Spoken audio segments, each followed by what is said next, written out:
Now chapter 2, verse 2.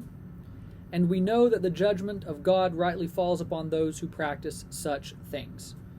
Now we'll want to keep this verse tied closely to verse 1 because it flows right out of that thought. Remember in verse 1, Paul has turned his argument to focus on a very specific person or persons within the church of Rome who are passing judgment on others.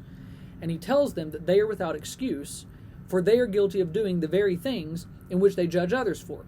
And now, with verse 2, Paul says that God's judgment upon those individuals who practice evil is just, it's not wrong.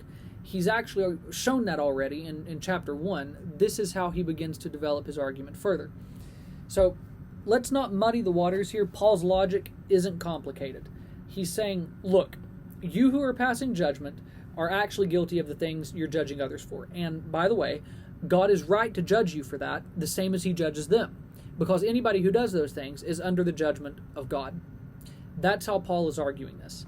Now, I suggested in the last video that the Judaizers are the individuals who are doing the judging. The group that they are judging, as we see time and time again throughout the New Testament, are the Gentiles. These Jews who pass judgment on the Gentiles end up condemning themselves because they are just as condemned in their actions as the Gentiles are. That's the idea Paul is developing here, and it will get more pronounced as we keep going.